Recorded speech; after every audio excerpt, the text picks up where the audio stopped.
24 août 1900. Ayant passé une nuit sans repos, je me suis sentie toute remplie de tentations et de péchés. Ô Dieu, quelle douleur torturante est de t'offenser.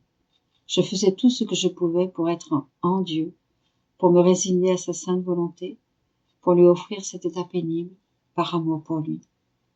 Je n'ai pas fait attention à l'ennemi en montrant la plus grande indifférence envers lui, dans le but de ne pas le provoquer à me tenter davantage.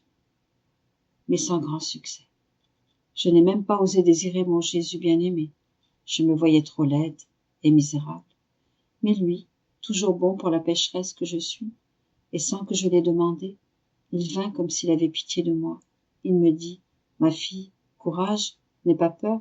Sais-tu que certains cours d'eau impétueux et froids sont plus puissants à nettoyer les plus petites taches que le feu lui-même?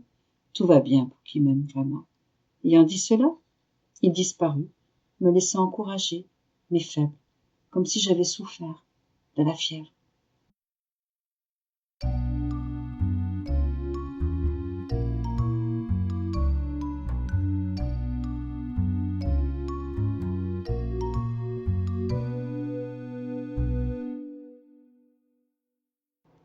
24 août 1915.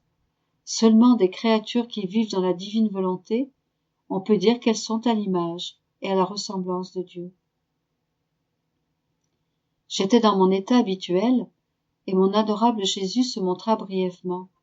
Je l'embrassai et lui dis, « Mon Jésus, si c'était possible, je te donnerais le baiser de toutes les créatures. Ainsi, je satisferais ton amour et t'amènerais toutes les créatures. » Il me répondit, « Si tu veux me donner le baiser de tous, embrasse-moi dans ma volonté, car, par son pouvoir créateur, ma volonté peut multiplier un acte simple en autant d'actes que l'on veut. Ainsi, tu me donneras un contentement comme si tous m'embrassaient, et tu auras le même mérite que si tu amenais tout le monde à m'embrasser. Les créatures, quant à elles, en recevront les effets selon leur disposition personnelle. Un acte dans ma volonté comporte tous les biens possibles et imaginables. Le soleil nous fournit une belle image de cela. Sa lumière est une, mais elle se multiplie dans tous les regards des créatures. Les créatures, quant à elles, n'en jouissent pas tout également. Quelques-unes, de faible vision, doivent mettre leurs mains devant leurs yeux pour ne pas en être aveuglées. D'autres, aveugles, n'en jouissent pas du tout, bien que cela ne soit pas un défaut de la lumière, mais un défaut de la personne à qui la lumière parvient. Ainsi, ma fille, si tu désires m'aimer pour tous, et que tu le fais dans ma volonté, ton amour coulera dans ma volonté, et, comme ma volonté remplit le ciel et la terre, j'entendrai ton je t'aime dans le ciel autour de moi, en moi, de même que sur la terre. Il se multipliera de partout, et il me donnera la satisfaction de l'amour de tous, car la créature est limitée et finie, alors que ma volonté est immense et infinie. Comment les paroles « faisons l'homme à notre image et à notre ressemblance » que j'ai prononcées, en créant l'homme, peuvent-elles être expliquées? Comment la créature, si incapable, peut-elle être à mon image et à ma ressemblance? C'est seulement en passant par ma volonté qu'elle peut arriver à cela. Car, en faisant sienne ma volonté, elle en vient à agir d'une manière divine.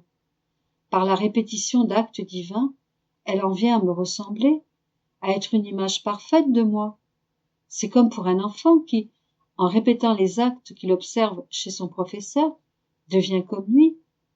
La seule chose qui puisse amener la créature à devenir comme moi, c'est ma volonté. Voilà pourquoi j'ai tant d'intérêt à ce que la créature fasse sienne ma volonté, puisque c'est seulement ainsi qu'elle pourra répondre au but que j'avais en la créant.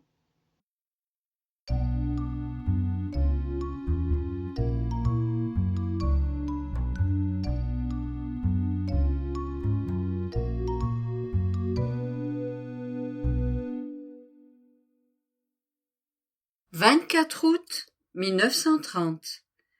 La divine volonté prend toutes les formes pour se donner à la créature. La création de l'homme, investiture du centre de l'amour, et du divin fiat. Mon abandon dans la divine volonté continue. Je me sens absorbé par son invincible puissance, si bien que je ne pus que suivre ses actes.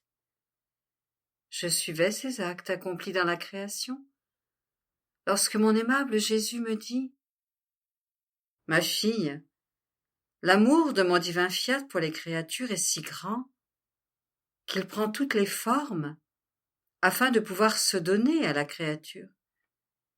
Il prend la forme du ciel qui demeure étendu au-dessus de la créature.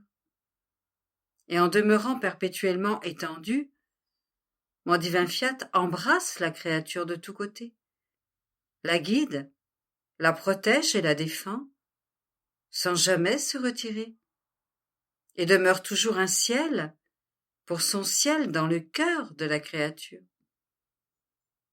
Mon divin fiat prend la forme des étoiles et fait doucement descendre son scintillement sur la créature pour la caresser de ses baisers de lumière et s'insinuer doucement pour former les étoiles des plus belles vertus dans l'âme de la créature. Mon fiat prend la forme du soleil pour irradier la créature de sa lumière et descendre dans les profondeurs de l'âme avec sa vibrante chaleur. Et avec la force de sa lumière et de sa chaleur, mon fiat forme les nuances des plus belles couleurs pour former le soleil de son fiat dans la créature. Mon divin fiat prend la forme du vent pour purifier la créature. Et sous son empire, en soufflant, il maintient allumée la vie divine et la fait grandir dans le cœur de la créature. Ma divine volonté s'abaisse à tout cela, et son amour est tel qu'il constitue la vie de tout ce qui peut servir la créature. Ma divine volonté en arrive à prendre la forme de l'air qui se laisse respirer, la forme de l'aliment qui nourrit la créature, et de l'eau qui étanche sa soif. En somme, il n'est rien qui serve la créature, où ma volonté ne se trouve pour continuellement donner à la créature. Mais comment la créature répond-elle aux multiples façons que prend mon fiat pour entourer la créature de ses formes d'amour, afin que si la créature ne reconnaît pas ma divine volonté d'une manière, elle la reconnaisse d'une autre, et qui, si ma divine volonté n'éveille pas la créature d'une façon, elle l'éveille d'une autre, afin de recevoir au moins un regard, un sourire de satisfaction, une invitation à la laisser descendre dans l'âme pour y régner, un merci de gratitude pour tant de folie d'amour. Ah, combien de fois ma divine volonté reste là, sans que la créature lui accorde la moindre attention. Quelle souffrance! Combien ma divine volonté en est transpercée!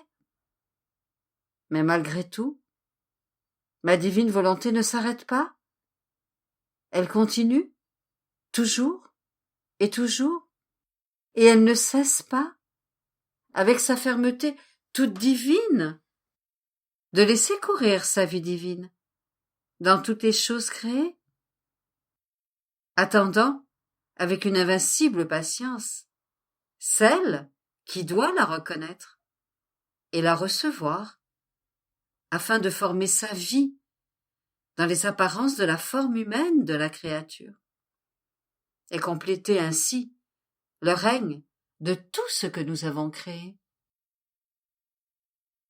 Après quoi, je suivis la divine volonté dans les actes de la création, et parvenu en Éden, où l'homme fut créé, mon toujours aimable Jésus ajouta : « Ma fille, la création de l'homme était le centre où notre fiat et notre amour se sont investis pour y tenir leur siège éternel. notre être divin, tenait toutes choses en nous, le centre de notre amour et le développement de la vie de notre vouloir. Avec la création de l'homme, notre être divin voulait former le second centre de notre amour, afin que notre fiat puisse développer des vies humaines avec son règne et son empire, comme il le faisait dans notre être suprême. Tu dois savoir que dans la création d'Adam, toutes les créatures ont été créées en lui.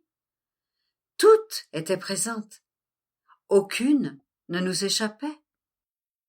Nous aimions toutes les créatures autant que nous l'aimions, et nous les aimions toutes en lui. En formant l'humanité d'Adam avec tant d'amour, le façonnant et le touchant de nos mains créatrices, formant ses os, déployant les nerfs, les recouvrant de chair, formant les harmonies de la vie humaine, toutes les créatures étaient façonnées et pétries en lui. Nous formions les os et étendions les nerfs de toutes les créations, et en les couvrant de chair, nous y laissions la touche de nos mains créatrices, le sceau de notre amour et les vertus vivifiantes de notre vouloir. En insufflant l'âme en Adam, avec la puissance de notre souffle omnipotent, des âmes ont été formées, dans tous les corps, avec la même puissance par laquelle l'âme fut formée en Adam. Vois-tu alors que chaque créature est une nouvelle création, comme si nous avions créé le nouvel Adam? Parce qu'en chaque créature, nous voulons renouveler le grand prodige de création, l'investiture du centre de notre amour et le développement de la vie de notre fiat. L'excès de notre amour, en créant l'homme, était tel que jusqu'à la venue de la dernière créature sur terre, nous serons dans l'acte continu de création, pour donner à chacune ce qui fut donné au premier homme créé. Notre amour débordant, la touche de nos mains créatrices, pour la formation de chacun d'eux. Par conséquent, ma fille, je recommande que tu saches reconnaître et conserver en toi l'investiture de notre amour et l'opération de la vie de notre fiat. Et tu éprouveras les prodiges de la création continuelle et notre amour débordant qui t'inonde d'amour. Ainsi, tu n'éprouveras rien d'autre que mon amour et ma volonté.